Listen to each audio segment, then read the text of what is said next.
Hi, everybody. As we told you every single Wednesday at 8:30, we are going to have a guest here on the show from somewhere in cryptocurrency. You know, they may be someone who's building, a dev, someone who has a educational tool or something else. We have Kellam here today. He's from the Bitlab Academy and from the big show, Bit Boys. You know, he's of the Bit Squad. You've probably seen him on Twitter and checked him out. There's his Twitter if you want to check him out here, Kellam. And everybody, I just want to introduce Kellam. How you doing, man? It's happy to be here. It was such a lovely time meeting with you on Around the Blockchain, the times we have. And you came on my my Twitter Spaces the other day. You said I sort of popped your cherry there, and it was a great conversation. And we decided we had to do more stuff together because it's a rare thing in any industry, let alone finance and crypto, to find somebody that's got a like mind. So thank you for having me on. It's funny you say that because, like, when I have all these interviews and we talk, the interviews will end. And I've been like, you know, if this was 4 or 5 years ago and I just walked out to get a sandwich or I was in a Chipotle somewhere and I ended up just happened to get lucky and have a conversation like this, you know, I would have been enthralled, you know? You know, and it's great that we have our channels where we can find each other. It's like we both have flags, like waving hi, and I can see you and you can see me. Here I am. Yeah. It's pretty cool. It's really, really awesome. I find that kind of like the reason why, I don't know, what kind of keeps me going is connecting to all the different people and meeting all the people in the space. Like how people even got into YouTube, how people got into cryptocurrency, to me, just fascinating, you know? So we're going to get into your story. I want to talk a little bit about that and break it down. All right. Absolutely. I'm here for you, man. And your community, I've been tuning into your channel off and on for the last year or so, and you got such a great community. And one of the things I love watching anytime you talk is you're a fast talker like me, because there's not 14 hours to put into every stream, and there's so much we want to get out, but you have such positivity that just rings true through your entire being. So I appreciate you. And again, thank you for having me on. Let's get into it. Awesome, man. That's awesome. Thank you. I appreciate that. I'm just like trying to survive. I feel like that's how it's like, I remember when I didn't have a job, when I had a job, and where I'm at now, and just, I know positivity and living in love is the best way to get anything done. So like you just tap to that frequency, and I kept reading books like that, and it kind of is like it's the key. Like you just keep giving and somehow things go your way. Right. But, all right. So first thing I want to talk about is Bitlab Academy, right? This is kind of a new thing. I actually love the logo. I love the colors, number one. I love the marketing. What's going on with Bitlab Academy? You seem to be super busy. I see you in there all the time grinding. Just let the viewers know what's going on over there. Well, I mean, and I'm sure you're aware of this as well, being a crypto YouTuber. My goal here, running Bitlab Academy, and Ben and TJ's goal, the Ben Armstrong, BitBoy, and TJ, is the CEO of the Hit Network, which is the parent company to all of this. We realize that there's a bit of a gap within the crypto ecosystem of bridging that gap from beginner to pro. And so, I remember and I'm sure you could say that, I know you've been trading for a long time, but there's different language and vocabulary and tools and tips and tricks, and the list goes on and on. I remember the first year or so I was getting actively involved in crypto was 2016. And I remember just wanting a community, wanting some sort of, not even support network, but people to look up to learn from. And so, 2017 into 2018 is when a lot of the crypto YouTubers started popping out. And I don't want to say the problem is, but the gap there is, we forget, as people that are actively involved in crypto trading, investing, we forget that gap between really talking in an understandable way to those folks. When we talk about support and resistance, we thought we just broke it down, and we forgot we need to describe exactly what support and what does that even mean. So we just decided that if we believe in cryptocurrency, if we, not only are investing in it, but, we want to see this succeed, then there's got to be a massive void filled of education in an accessible way, not the multi-$1,000 course. And I'm not knocking anybody that does or doesn't have multi-$1,000 courses, because that's another more sort of no. There's a market for everything. Like some people come to you, absolutely, you're charging only $99 like I do, and they'll be like, is there a way I could pay $2-3 grand? I want to be under your tutelage. And you're like, I don't even have that yet. You know what I mean? So no, like, but we have to give, people can't spend $2 grand to get started. You know what I mean? That's kind Right. of Well, like, some people can. Some people some can. people And can. That's true too. That's completely okay, because that's what, the capitalist market is about. And some people are in different financial positions than others. But at the end of the day, and in some ways, those very personalized, higher dollar things may be better in some respects because you have direct one-on-one relationships. But my sort of, I don't want to even say argument, my thought around it is, and our thought here at the Hit Network is providing that access point with a lot of free content, which over a third of our content is going to be free in front of the paywall. So people can have access to, like, what is blockchain, what is Bitcoin, what is on-chain data, the basics of understanding, so you can even tune into YouTube and grasp what this foreign language is that we're talking about when we're reading TA. And so we really want to just make every effort to help support the education of the community globally, because if I believe in crypto and you believe in crypto and we want to see it go somewhere, then we need to also be ministers of Bitcoin and crypto and the knowledge base behind it, so that we can help push forward that revolution, push forward that adoption through understanding. Like, that's unbelievable, man. Well thought out. Gives me the chills, man. It's like, that's what, when I got into cryptocurrency, I was watching Crypto Love. You know what I mean? Like, he was my guy. Like, that was like how, he was like my introduction. I got into Cardano early. I mean, thank the heavens. But yeah, but we didn't have this. Like, there was some of this stuff in stocks, and it wasn't even that built up like it is on YouTube now. And just, we didn't have this, So yeah, you said Ben and TJ, two interesting people. So who are Ben and TJ? Basically, I mean, most people know, but and how did you meet Ben and TJ? Like, how did you get involved with Ben Armstrong and the Bit Squad? What's going on there? Of course. So Ben is BitBoy from BitBoy Crypto, and TJ, they're partners. TJ's basically runs the board on the live stream. If you ever watch it, he runs the board and is also basically the co-host there. And he's actually the CEO of the company, where Ben also runs things as well. But TJ is more on the administrative business development side of things. And they're both phenomenal. Excuse me, a bug flew in my mouth, I think. I guess it's those bear market bugs are dying now, because we got those bullish setups coming. But Ben and TJ, they have the largest, I think it's the largest, and if it's not the largest, it's among the top crypto media company in the world. The flagship being, of course, BitBoy Crypto. Excuse me, there it is. Got it. The flagship being BitBoy Crypto, and then we've got, of course, Bitlab Academy. We've got Frankie Candles. We've got a number of basically brother and sister brands under this entire umbrella. And I met them through, well, one, I was watching them, much like many people in the space do, because they are incredible with bringing the news and thoughts about what's going on in the market. But I basically pivoted into crypto professionally. Now, mind you, I got into crypto in about 2016.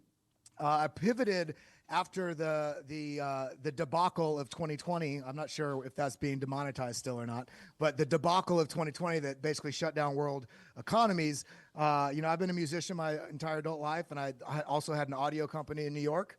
And I had to decide once that debacle really took everything down, do I want to rebuild that business, or do I want to do what I've spent 90% of my time doing the last 5 years? Even when I was running my business, I'd basically subcontract out my stuff, and I'd be off on the side, trading, watching YouTube videos, learning. I was nonstop crushing, just being fully dived in headfirst into crypto. So when I pivoted into crypto professionally, meaning more on the public face of things, starting my Twitter, which I've had for 10 years, but I've never used it. So I started actually using it August of last year. I ended up, believe it or not, interning with Crypto Jeb, if you know Crypto Jeb. And so I was a part of their team, and very quickly, after about 2 weeks, I just said, I just want to help, and anything. And after about 2 weeks, they obviously also noticed how much knowledge or experience I have within this field, also being, 17, 18 years older than them. So I very quickly pivoted into a more professional role, and then helped make a bunch of decisions there. It was building out Club DeFi, and then there were some internal sort of changes within their company. Nothing negative, nothing bad. They're all wonderful guys. Jeb, Tim, Smay, the whole team, phenomenal crew. But I essentially had to shift gears When we did that, my contract ended, which all on amicable terms. And so I sent DZ a message actually, and this is why for everybody. Just like Lifer said earlier, it's all about positivity and seeing the vision of where you want to be and taking action. Not all of those actions are going to be rewarded with exactly what you want, but some of God's greatest gifts are unanswered prayers. Sometimes if you just put that stuff out, keep putting your intention out there, you will find yourself in the right place on the right path. And so that's essentially what I did. DZ forwarded my info across to Nick Diamandi, called up, put me on a call with TJ. We talked for about 45 minutes. I flew out the next week, started working here, and then just basically moved into the role of running Bitlab Academy. And we now started the YouTube channel that we're doing as well daily, every day at 10:30 a.m. Eastern Standard Time. Don't miss it, but only come after you've tuned into Lifer, because he's got that good morning stream. And so, yeah, I've just been working as hard as I can to do that while also completely rebuilding the Bitlab Academy that they had from the ground up. Got 25 new courses coming out, over 200 new lessons, all filmed in this new studio that we built since I've been here. So just hustle central, and somehow trying to stay as active as I can in the charts while I'm juggling 42 balls. Oh yeah, no, it's not easy, and that's the thing about like YouTube and just cryptocurrency. It's like we all wear many hats, like trader, mentor, teacher, YouTuber, and then CEO of a company, right? Like there's also people to juggle, and like what like for me, and even you, like you're like a lieutenant in command. Like there's all these other things going on, and the day I can only imagine. Some days I daydream what it would be like when you guys are like, what it's like over there, if they have like employees in Georgia and people like running around, and he's like finishing the stream, and like Frankie's getting, it's just like, it's got to be fun to be around like there's just a media environment. I was in TV that's what I did. I got out of college for television, and so I was always in like on a set, or I was in post, so we were always stuck away in the whole like editing, but we would eventually every once in a while at the parties or at certain events get to meet everyone else and like be a part of like the whole crew. So I just love it. I love when every once in a while I'll be watching Ben's show or anyone's show. I remember Ben's recently, and there's always like a third camera that just kind of zooms out and like shows the studio for a second. Like it just, that's kind of cool to show like the naked frame nowadays, just to kind of like, you have the two professional shots, but you let them know, yeah, he's got the big lights and he's like in a big room, it's like, oh man. So, man, it kind of lays out your plans for the future. I was going to ask you that question, but I feel like you answered it. It's like, you're building, man. You have your hands full for the next at least 1 to 2 years into this bull run. So, like, you need to stack Satoshis, and you're going to basically be running this lab, just doing your thing. So, hats off to you, man. You know where you're going, and that's my favorite thing. I used to be aimless, in the past before I found crypto and a lot of other things. And it's, like, nice to know what you're going to be doing for the next, kind of have a direct vision. So, but, yeah, I do want to that point. I do want to point out to anybody that might feel lost or might feel like they don't know where they're going. Well, all you need to do is start with where is it that you want to end up? You don't need to know what the entire path is, the entire roadmap. Think about a car on the side of a mountain at night. When you're driving on that highway, we've all driven on windy roads where maybe you can't see the road all the way ahead in front of you, but you got the headlights on and you can see just far enough ahead of you to continue going. Life will take you on the right path. Life will take you on the right path so long as you have an end goal in mind. It may not be fully defined, but if for instance, if you're completely broke and you don't like where you're living and you don't like a situation, then at that point, your sort of naked goal could be, I want to earn more money and I want to enjoy where I live. Okay, well then one of the things you have to do immediately is, in order for anything to change, you need to change your habits. So what habit is preventing you, or what habit are you not doing that's helping give that headlight for you to see at least one step ahead of you on the road? Okay, if you're out of shape, what do you got to do? Wake up, maybe start something as stupid as something as simple as 10 sit-ups a day and 10 push-ups. Before you know it, a year later, you're doing 100 push-ups in the morning, 100 sit-ups before your day even starts. So just that one step ahead of you, that's all you need to know. And with an end goal in mind, that map will lay itself out for you. I love it, man. Yeah, it's crazy.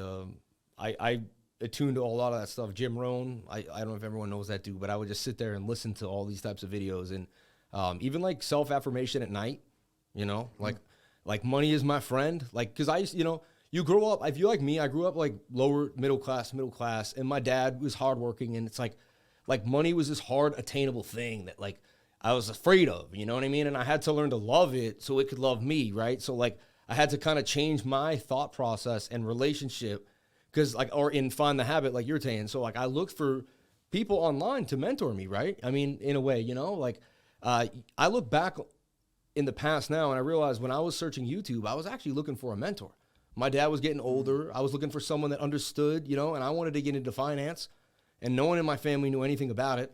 So places like the Bitlab Academy are huge for me because that's like a dream. Like that's something I never had and it would have like, it may have saved me a few years.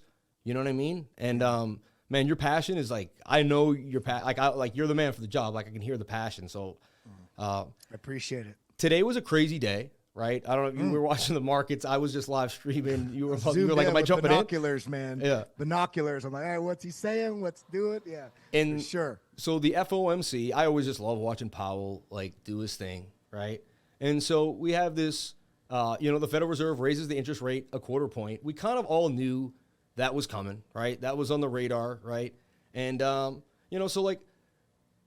You know, did you think there was any bearishness happening? Like, you know, did you think for a second that we were going to dump or pump? Do you like to trade these days? Do you stay out of the market?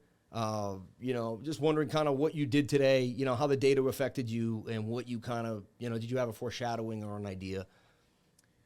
Well, I had two sort of scenarios playing out in my mind. I didn't think that a zero BIP raise was possible, but I did have a little bit of concern regarding the 25 basis points because it was so absolute. I mean, it was like 100%.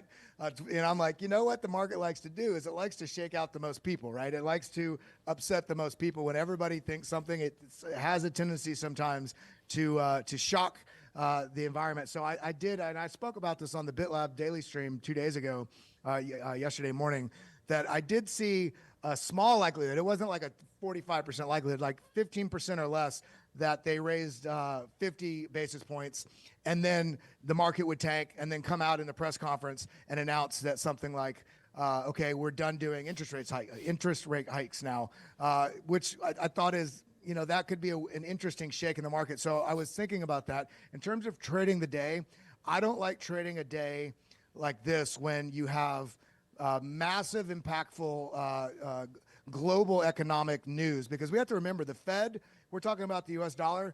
We can't forget that we're not living in a bubble here. The US dollar is a world reserve currency, and therefore any decision from our government, and it's also, I want to make this distinction here, our government and the Fed, because the Fed is actually not a part of our government. It's a private institution. Any decision on monetary policy here has cascading effects throughout the world economy. So the news coming out today, they're like, and especially because Bitcoin and crypto are smaller asset classes than the other massive asset classes that it is contending with. You know, you think about gold, which is, I haven't looked at it in the last couple of days, but you would know this is probably in the 11 trillion-ish range, right? So it's a 10-ish, 11 trillion. Housing, equities, these are massive. I thought it was almost 20, caps. in the almost to the 20. Is it? In its peak, in its peak, it was at 20 trillion, I guess. So yeah, like probably somewhere in the mid-teens. I'd have to check today. I haven't looked at it every day yet. So it takes a huge amount of money to really shake the market in terms of, you know, in Bitcoin, we're not so shocked when we get a 7% move or a 10% move or a 15% move. It's very exciting. And depending on how you're positioned to the upside or downside, it's very exciting. It excites people about what's happening in the market, and to move something in global markets and these massive traditional finance sort of asset classes. Having a 7% move would be, you know, for instance, if it was like, the Black Friday 1929, you know, it's not like they were having. The first day wasn't like a 40% drawback. It was, you know, in the smaller digits, but is massive for, you know, a national sort of, what am I looking for? The stock market. So when we have news like today, and I spoke about this morning as well, today's not the day to figure out what your plan is and to start trading. Today is a day that you let the market do what it's going to do and show you what direction it's going to go, so that you can either continue with your plan if it goes in the same directional bias as you had already been trading or investing to, or be ready and willing and able to shift gears. And if you do shift gears, do you already have a plan in place? So today, I was comfortable all day long, regardless of what the market did, because I spoke out about this several times in the last few days. I am in an accumulation zone. Are you okay with me sharing my screen?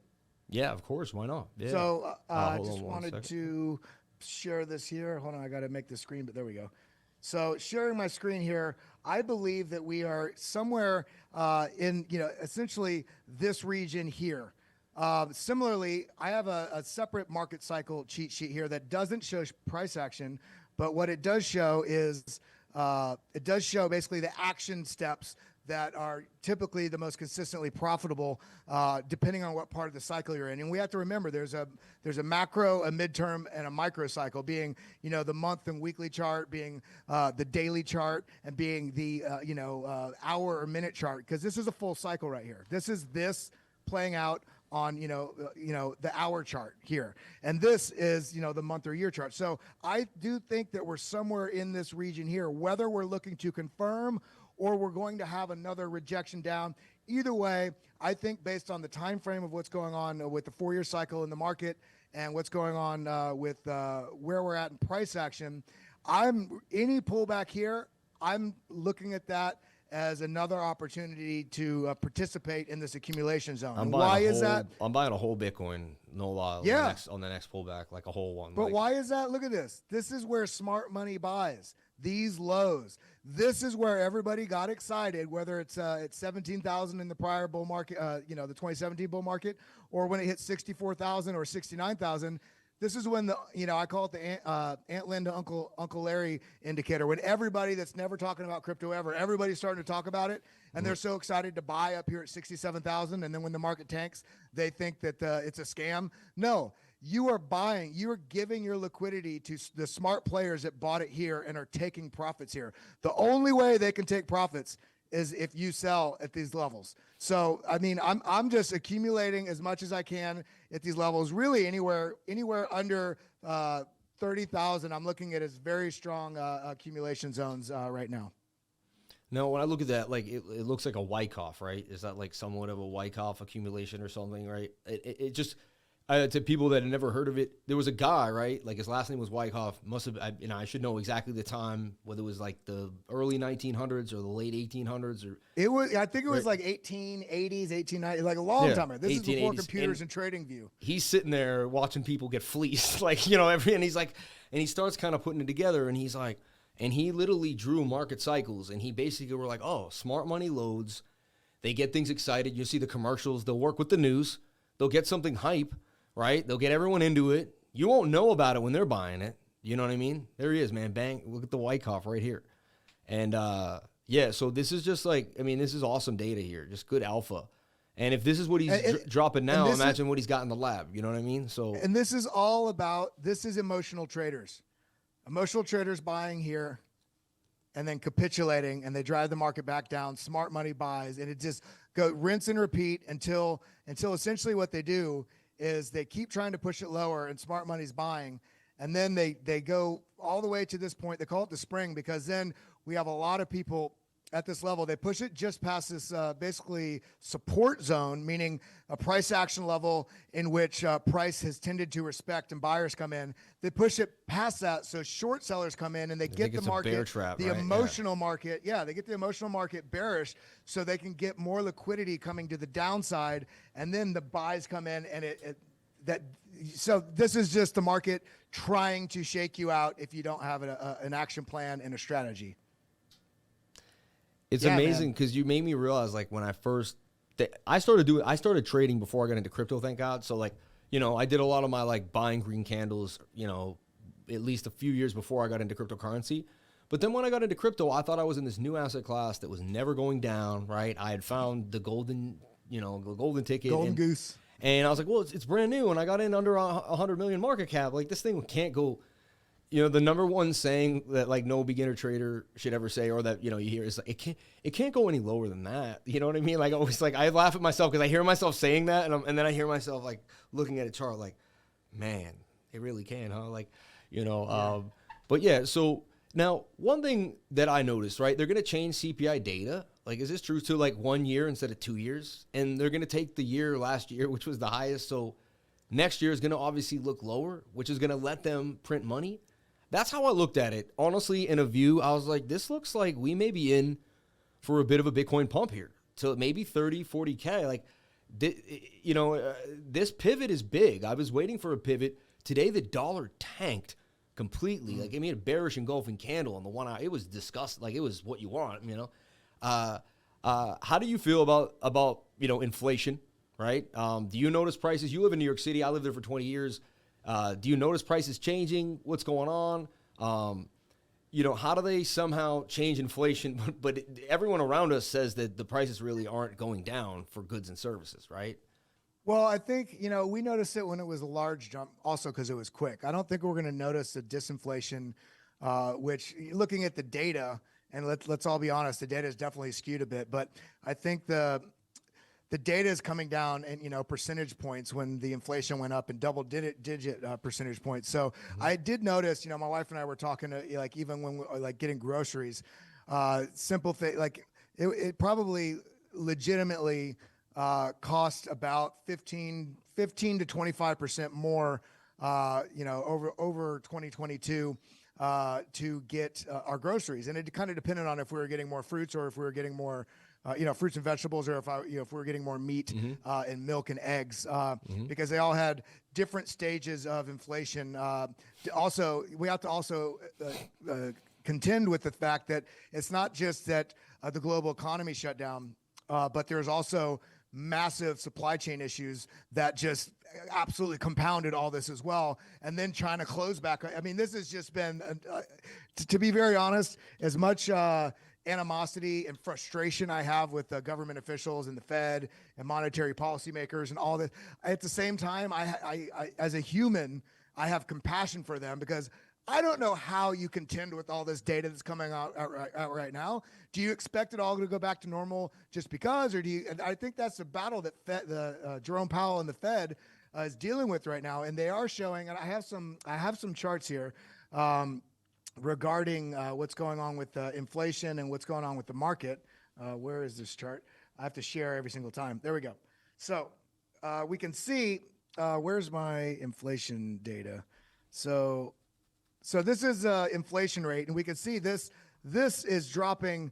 This is starting to drop rather noticeably. It's already down about 3% just on this graph, and this is a year over year. And to your point, I don't know. I honestly don't know how they can use the data from basically really 2022, 2021, 2020, because it's such skewed data from a literal black swan outlier. The world has never, since we've had a global economy, had a global economic shutdown. So this is going to be interesting, but this is nice to see that we are starting to see a huge uptick in net longs on major index data. So this is also that's paired with around where the bottoms in markets are. And I think the most frustrating part in all of this is right now that, and I'm sure you've noticed this as well, and all your viewers, anybody that's done technical analysis over the last year, there's been some very frustrating sort of moments, especially if you're using on-chain data, and especially if you're using on-chain data and just historic trends other than the 4-year cycle. I think all of us really forgot about that as the market was falling. We kept thinking it was bottom, but in reality, we're looking at the data now. Captain Hindsight strikes again. We're right on schedule with where we're at, but we're contending with a different economic backdrop with inflation, with monetary policy, and with the war in Ukraine. There's so much supply chain issues, and so the second it feels like we were getting any sort of momentum, something else was happening. But the silver lining to all this, I think, if we look at when the Bitfinex crash happened in, I think that was, 2015, somewhere in there,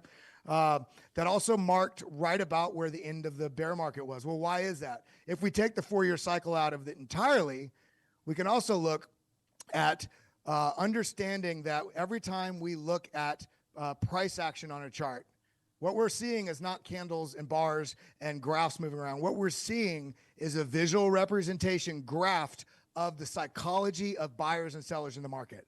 That's what charts are. We're seeing a relationship to buying and selling, And when the bears are winning, meaning we're having green candles and pushing up, or if those, the bulls, or if the bulls are losing momentum, meaning the candles are getting smaller, and now we can forecast a shift in trend. And that's just using candles alone. That's not even using any indicators whatsoever. People forget candles on a chart are the best indicator you can use, especially when combined with volume, because you're able to gauge the participants in the market psychology, because you can see how it's playing out essentially as close to real time as possible. So I think that we're still in a little bit of a gray area for 2023. We still have to sort of contend with this very bizarre data structure that is not something that, especially crypto. I mean, other markets have had somewhat similar situations with global economic,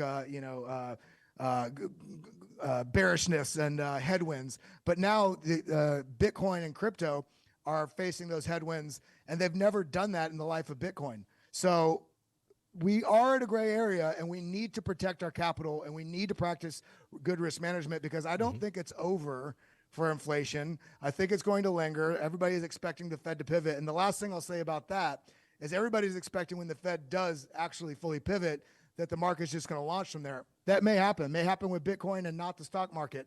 It may bring the stock market down and Bitcoin. And the reason I say that is because there's a good amount of data that shows every time the Fed has pivoted from quantitative tightening, the lows in the stock market follow that pivot. So that's going to be a great testament for Bitcoin and how it responds to the stock market going down, if it does. And again, there's a lot of interesting ingredients in the situation we're in right now. It's not like we just have a downtrend in the stock market and Bitcoin. We're also having a downtrend based on all that mix of ingredients that I spoke about. So maybe this is a weird bit of a fluke, and we don't even get a fully defined recession. Maybe we just lift back off from here. But I do think there is I don't want to call it a catastrophe, but huge sort of bearish crash of some sort that the Fed and the government is just kicking the can down the road. I mean, look at our debt. Not the cap on debt. You know what I'm talking about, the debt ceiling. Yeah, I mean, how the hell do we have $31 trillion in debt? That's a whole nother conversation. But that's how I'm feeling. Yeah. That's what grinds my gears. Yeah, and like I start wondering, like, is the Fed incompetent, or like you said too? Is it like someone trying to wrestle the stars? I mean, like all these different people involved, all the energies of the world, like nobody really, even some of the questions that were asked Jerome Powell today, like, even though he dances very well around like answering, not answering. Oh, he's in the Matrix, dude. How does he do that? Yeah, he just whoosh, whoosh. And you're like, did I just, what? Like, it's so funny. But like some of the questions were like, come on, man, he's not going to, like one guy was like, would you ever admit you were wrong? Like, he's not gonna, like, it was just so funny. Like some of the questions, I'm like, come on, man. Like, you have to almost ask in more indirectly and just get him caught in like a whiff, like he can't like hit him straight on, Well, the most bullish thing he said today was he did acknowledge it. And I was watching the charts right as he said it, and it definitely reacted in the markets the second he said it. And that was that one of the things that he had posited before was that they were waiting also on to really see that they were having an impact on the economy was to bring down employment, bring unemployment up. And as weird as that sounds, because it has to do with the marketing of what's going on. They don't want the demand, right? Yeah. And he finally admitted, he said, well, maybe this is that weird, bizarre situation that this does come under control, and maybe this inflation has more to do with these outliers that are going to solve themselves as supply chains come back and prices come down. And maybe we don't need to wait for unemployment to rise, which was, that was a huge win for the bulls, in my opinion. Oh, yeah, because that's just like releasing us from his grasp at one point. It's like, oh, we may be able to dodge the bullet next time, and we won't be stuck to this one data point that we know probably won't be the best. Like, we'd rather have something else as to be our outlier, But wow, man, I'm learning a lot, man. I appreciate this. This is awesome. So now, one other thing I wanted to talk about, right? Tornado Cash got crunched a little bit, right? We're seeing some bullying going around the world. And, our last topic here tonight is Hong Kong says no to cryptocurrency, algorithmic cryptocurrency stablecoins, right? And, you know, they have regulatory plans for the cryptocurrency industry. The Special Administrative Region will not allow algorithmic stablecoins and will require licenses for stablecoin users. And so this kind of, you know, reminds me a little bit of Luna, you know, regulation around the world, you know, what's coming for us really, what goes on with that. You know, what are your views on this idea? I mean, did we already see something like this coming from Hong Kong and China, areas like that? And, you know, do other places around the world start following suit? Does this become a fad, you know? I mean, I think this is, if we liken it to or compare it to FTX, FTX was a terrible sort of catastrophe, but was it? Because all they were doing was using the same business practices that traditional banks use, okay? Using other people's money, over collateralizing it. The difference is there's a lot less liquidity and it's easier to manipulate what's happening in Bitcoin and crypto. So it proved their insolvency much quicker. When in fact, most of our banks would be insolvent if the majority of their users went in and asked for the money. So that's a whole nother topic. But the point here is people think people that are not in crypto think that the FTX collapse is a bad reflection on crypto, and so you shouldn't be in crypto. So it would be the same as this story out of Hong Kong would be the same as if we outlawed exchanges because FTX was bad. So I think in all honesty, I think Luna needed to happen. And I'm terribly sorry for anybody that lost money, and I know a lot of people that have. But my point about this, Luna, FTX, Celsius, Voyager, 3 Arrows Capital, this was an eye-opening experience for the world, for all participants, for developers, for retail, for institution, all of it, to really understand that as exciting and as hopeful as we can be, and I am excited and I am hopeful about where blockchain is going in terms of the adoption and the pervasiveness that it's going to be integrated to nearly everything we do in our lives, and therefore the crypto rails that are on top of it, where that's going. I think we still need to not just, you know, blindly put every single dollar you have into something and just hope for the best, because this is still a nascent industry. This is still young. And so this happening now and not in the next cycle, I think saved people hundreds of billions of dollars. And so I think this is going to bring into question, and I hope it goes the right way. I think this is going to bring into focus actual empowering and restrictive at the same time legislation and regulation, because we do need it in some capacity. But the Luna collapse, being an algorithm stablecoin, we have to remember everything is an experiment and it gets better over time. So Luna's collapse and their falter within their algorithm and how it was able to be squeezed basically gives a good roadmap of what not to do and what can be adjusted. So I think, if I'm not mistaken, Dejed from Cardano is also algorithmic, except they've moved into where it's also very highly collateralized with hard assets and gold and like a broad array of assets, not just crypto, not just stablecoins. So it gives less of an opportunity for bad actors to come in. So I think Hong Kong's sort of initiative is in the right place, but I think it's very misguided. And this goes back to Bitlab Academy. We got to get people educated about what the heck Bitcoin and crypto and all this stuff is, even if they're not going to trade, because Bitlab Academy isn't just about trading. There is a lot of trading stuff. It's also about understanding what blockchain is, understanding what Web3 is, understanding what NFTs are, it has every scope of what's going on in the blockchain universe. And even on the basic level, we need to have people understand more about what this is about. So even representatives, you know, they have nieces, nephews, daughters, cousins. The more people that know about it, the more we get those soft touches, those sort of passive introductions, the passive planting of seeds into people's minds around the world about just true basic understanding of what this industry and this technology is about, because it can positively impact people if we support the growth of it in the right way. Totally.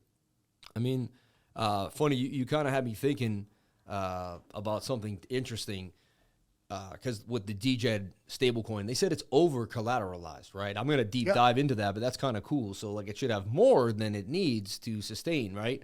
Now, when I was first getting into crypto, 2017, 16, and then 2017. So I have to apologize for 1 second too, because I just realized also the stories from Hong Kong and Djed is part of the Cardano community, and Cardano is from IOHK, Isn't that funny? which is they're probably they're trying to get ahead of something there, which is interesting. Yeah.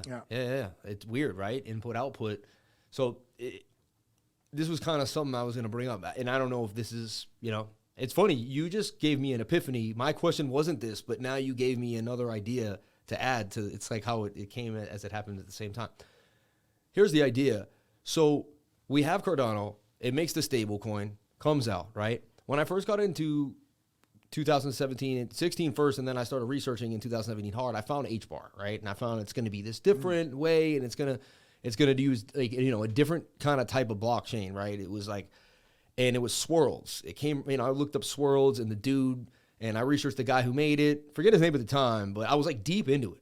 And I thought it was going to take over the world, and I was worried it was going to take over Bitcoin. Like at the time, I was like, Hashgraph over Bitcoin, like what's going on here? And like, I got like, because I was always worried that something was going to happen to Bitcoin. Because back then it was $500, $600, $700. Then they had SegWit. I don't know if you were part of SegWit back. It was insane. Are we going to actually go to SegWit or not? Like that freaked me out. You guys can Google that Bitcoin SegWit 2x. But we ended up dodging the bullet. But so when that kind of happened, I started being like, well, what's up with this HBAR? So I go and see Charles Hoskinson's. He ends up in like 26th Street and like 6th Ave at like a venture capitalist firm that had like an empty room. It wasn't even that fancy. It was just like whatever. And I went up there. It must have been 60 people. He showed up, did a little talk. And I remember raising my hand and being like, what about HBAR? Like, what do you think about HBAR, right? And he, to this day, I always remember, he lit it up. He was like, that is a centralized piece of garbage. Like, I wouldn't, like, and he didn't hurt me. He was super nice to me. Like, he's super nice like that. Like, he was like, oh, great question. Like, nice. Where are you from? Like, he made me feel good. Like, he didn't put me down. But then he was like, oh, I don't know. He's like, if you really want to get into decentralization, he's like, that is like centralized. Like, I would never consider that, and it was interesting. And I don't know if he's changed his tune about that or whatever. But, and then I see, this article about Hong Kong, right? Like crunching. And then he has his algorithmic stablecoin, like you're saying, is there like, is there some type of HBAR competitor? HBAR seems to have some type of connection to ISO 202, right? 222. It seems to be, it's like, it's part of the cool kid club, right? With, Stellar, Quant, and XRP. Like, what are your thoughts on, number one, do you like Cardano and the whole movement? If you had to pick, and you don't have to answer this question, but if you want to, if you had to pick 10K, Ethereum or Cardano, which one would it be?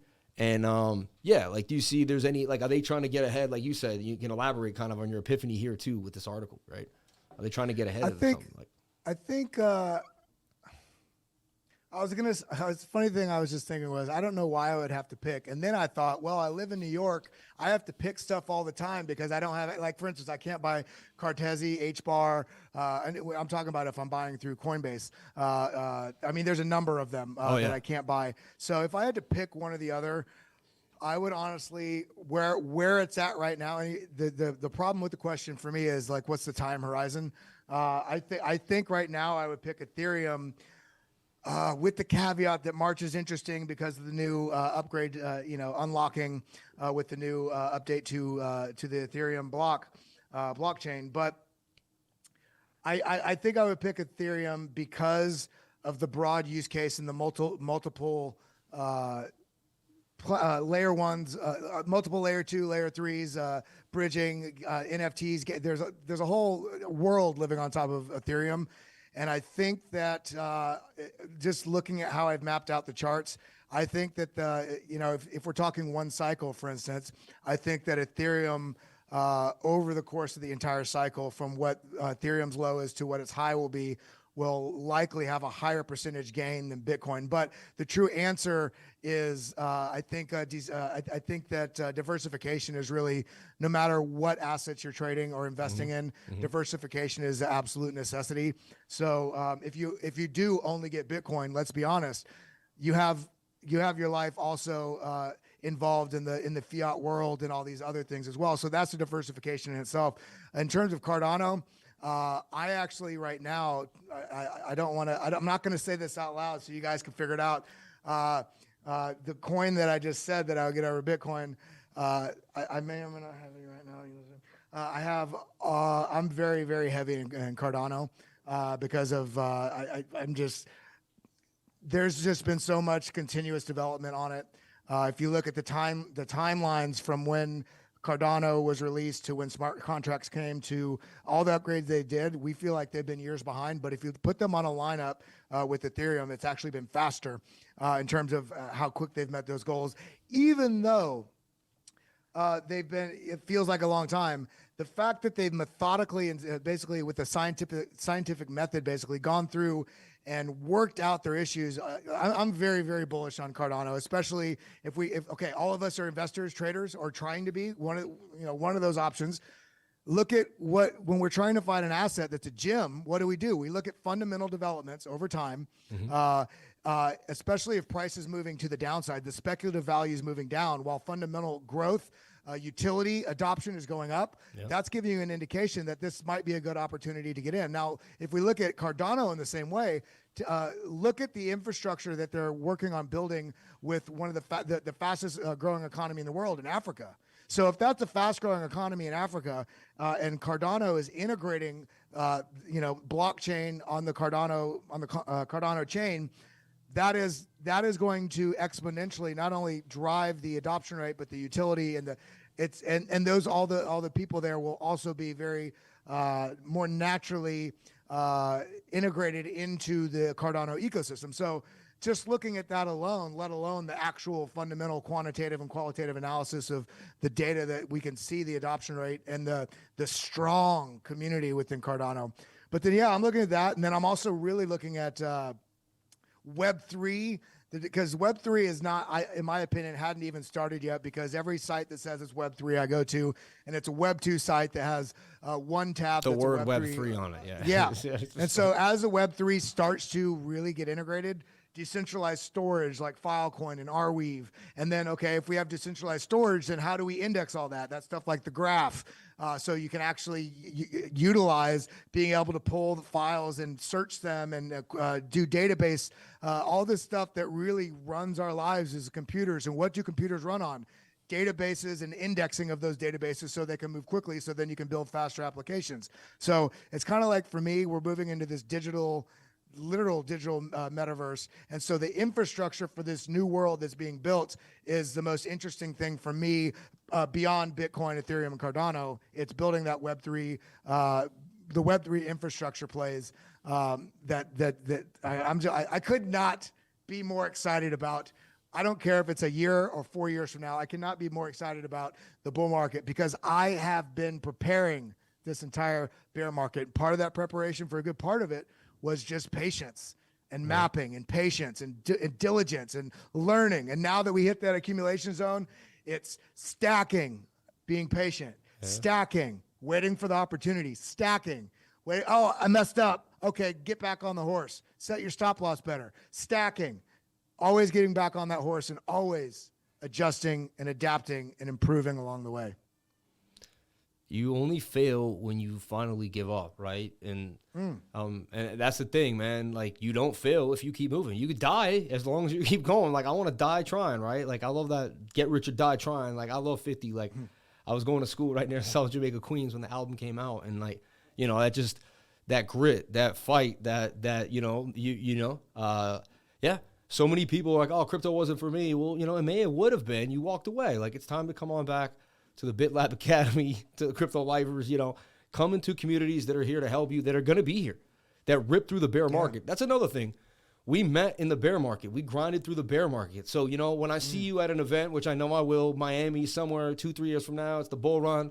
We're going to have fat ledgers, fat treasures, and everything's going to be good. I'm like, what up? And it's going to be even that much sweeter, right? Because it's like, man, you were grinding when people were running out of crypto, when people thought it wasn't worth it, and like you said, what I love about cryptocurrency the most is the run-ups, because what happens in the run-ups is it creates these horrible downtrends. And what happens in these downtrends is you get to pick up technology and assets that are just far undervalued. Like, they have such more value in use case to the outside world, but to the market, they're pennies to the dollar. So, I always tell everyone, you could spend almost more time researching and diving deep, and you could just find a gem, man, that could change your life, right?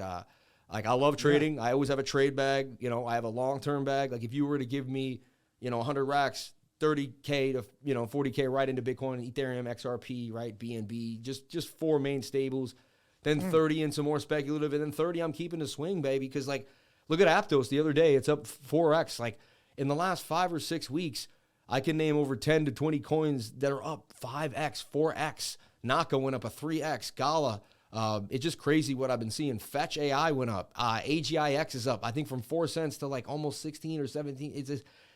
It's like been a bull run. It's been kind of crazy. Yeah. So another cool thing is this bear run wasn't the same as the last ones because we had so many more coins. Like we didn't have DeFi last time, right? And so I have these little bots that are telling me when a new coin's coming up and getting added to a new exchange, right? And throughout the bear market, like every day there was a coin that I used to trade on DeFi that no one knew about, but like Haka or something, and it's getting added to Bitmart, then it's getting added to Mex Global, then it's getting added to KuCoin, and like these exchanges didn't stop. They were grinding just as hard as we were. Like I saw new coins getting added, new things getting moved. So when this run happens, it's like we had all these DeFi coins that were basically finally got their add-on for the first time on an actual centralized exchange. And then that created even some more liquidity. So it's been a different bear market in that sense because we've had that DeFi transition into the centralized markets, which I found was pretty interesting. Like again, we didn't get the news and the catalyst like we usually get, but it's so far, you never know, right? But so far it's been survival for a trader. It's been good to swing. It's been good speculation for sure. And I think I even missed this point earlier when I brought up the FTX and Bitfinex thing.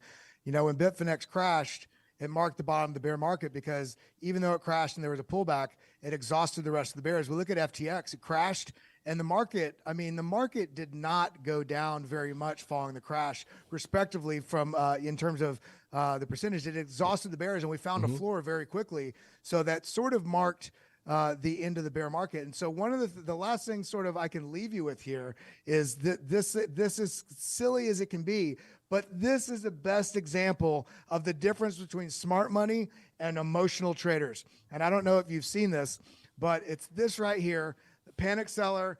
They're buying, because panic sellers might buy at a top or middle of a range or whatever. And whales, they have their strategy in place. This is what they're selling for.